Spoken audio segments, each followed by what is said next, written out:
What's up, guys? Welcome to my first Capture the Flag commentary.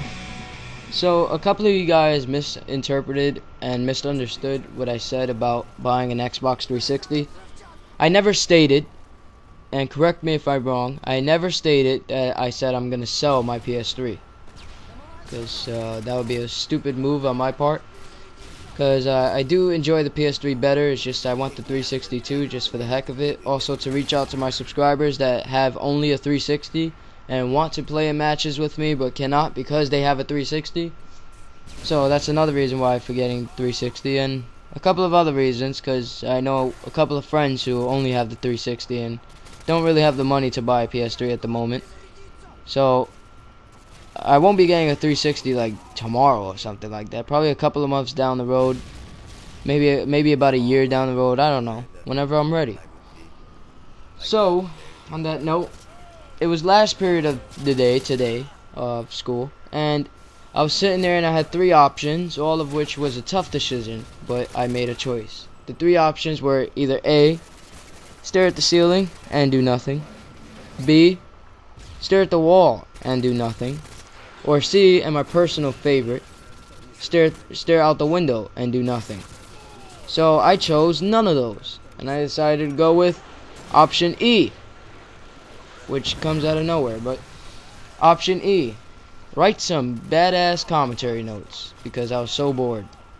So yeah, that's what I did. I just pulled out a sheet of loose leaf and started writing some commentary notes. And while I was writing the commentary notes, I was thinking, how cool will it be if they had a class in school about Modern Warfare 2 and things like that. If they did have that, I would highly suggest that they come out with the class called How Not to Camp 101. Get skills, you fucking campers, 101. Things like that, you know, because that'll help us out in the COD community. So I play a little bit more defensive in this game, and the reason being is because I had a headache and I didn't want to bother with me tossing and turning all around during the whole damn match. So I played about 60% rushing, 40% defensive, instead of my usual 99% rushing, 1% camping. Or no, not camping. I'm sorry, defensive. So with the tips, and I'm gonna give you the first tip, which is probably the most useful tip you ever come across. And that tip is this: we all know that campers really dominate this game. They're everywhere. They're like roaches in the corner. They're like Mexicans trying to get into the United States. They get in and they're all over the place. And no, I'm not racist. I'm just using it as an example. So when you come across a camper, for example, if he's camping right in the corner that I just spawned, and you come through this alley and you get killed, do not come through that alley again, because he's going to be waiting for that. I would suggest coming up behind him, shooting him, throwing a couple of stun grenades and a grenade. You can do that. He's camping. He wants to act like a noob. You can act like a noob too. Come out with the FAMAs or M16 or something that a lot of people still consider noobish, and just get him back. And taking a different variety of routes will help you succeed in defeating every single camper you come across. And listening out for enemy footsteps like I did there. And no, I do not have a Turtle Beach. I just listen through my TV. It's not that hard. Just raise up the volume. If you live with your mom, just tell her to shut up. No, I'm just kidding. Don't tell your mom to shut up. So anyways, another tip would be, when there's air support in the air, I would highly suggest you stay inside. Don't try to be a hero and run outside unless you have a stinger with you, or you have two stingers basically, from what I've heard. I don't really use stingers a lot, but if there's air support, stay inside, just chill out, and it's okay to camp at that point. If there's air support in the air, it's okay to camp. And what I mean by that is that when the air support is in the air, it's okay to camp. When the air support leaves, just keep moving, because a lot of people don't like camping, and if you camp in the game, somebody else is not going to like it, and they're going to try to camp back, and that creates a whole situation where it's very unhealthy in the Call of Duty sense.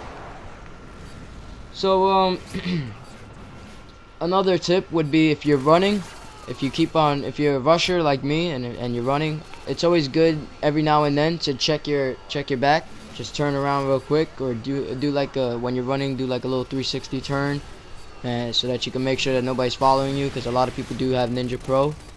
Right there, I was not camping. I saw the red dot on the radar, and I was waiting for that guy just to come around real quick.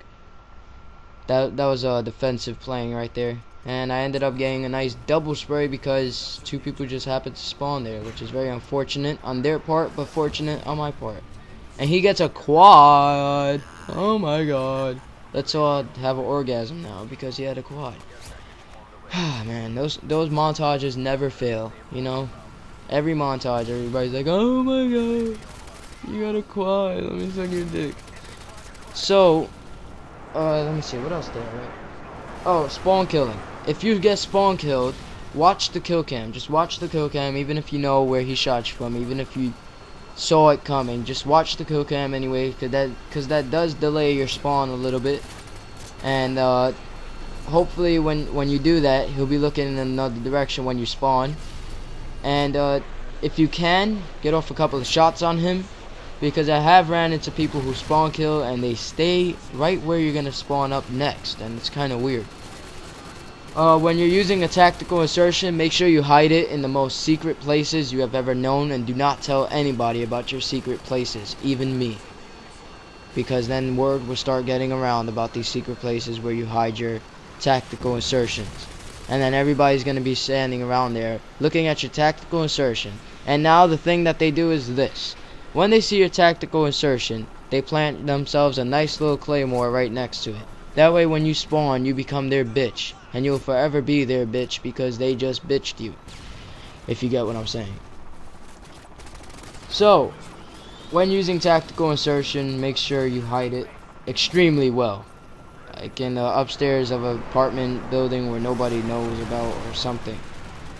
I wouldn't suggest putting it exactly on a flag, although a red tactical insertion could kind of blend in with the flags if they turn red for some reason. I don't think somebody would spot it as quickly as just the red tactical insertion in the middle of concrete. Oh shit, I just gave away a position for a tactical insertion thing. You didn't hear that, alright? You didn't hear that. So, another tip would be report campers. Now, I'm not saying literally go to Microsoft.com or Sony.com and report them as cheaters. No. If you're playing with a team and you have a headset, let them know. Hey, in this area, in that area, wherever, describe the area. There's a camper there. Describe the weapon he's using. Describe the technique that he's using. Is he just staying in the corner waiting for you to run by? Is he switching spots on you? Is he playing like some stupid mind game that a lot of them like to play these days? Is he smartening up? Or is he just a dumb camper? Describe him down to a T. And remember, do not always go the same directions. Take a different variety of routes that'll keep the camper guessing, and you'll outsmart and outgun him. So, also, whenever you turn a corner, make sure there's no campers there. I know, don't do it to every corner, but just do it to the corners that are most obvious, or if the radar goes to scrambler mode, just start checking those corners, because there should be a guy around there. Listening for enemy footsteps is a great way to play. If you don't have a Turtle Beach, you could just turn up your TV volume. If people are sleeping in your house, well, then you're pretty much screwed. And keep an eye on the radar. Look for those red dots, and also for the scrambler, because that does help you. See right now how the thing is turning. Well, there it goes. That was him. So that's about all I had on this damn sheet. Spawn killing, air support, the camping thing, the report. Yep, frequently check behind you, and the Joel shout out. This guy, my friend Joel, he sits right next to me, and he wanted me to give him a shout out. He sits right next to me in class, so there goes your shout out, Joel. Jesus Christ. And for all of you out there who's like, hey, where's my shout out? I've been asking him for years and years. He's not doing it just for YouTube, he's doing it for the hell of it. And I know him personally. So I guess that guy just spawned up, and he looked over at me, and I looked over at him, but I wasn't happy to see him, so I just shot him. And that's the way you gotta treat people. Oh well. And one more thing. I know a lot of YouTube commentators do not like when people join their game session, but me on the other hand, I have no problem with that. If you want to join my game session, go ahead. But be advised, if I catch you camping, I will delete you and block you. Nothing personal, just Call of Duty business, I guess. So the commentary is about to finish. I hope you guys enjoyed it very much. Rate the video whatever you feel it deserves. And that's about it. Peace.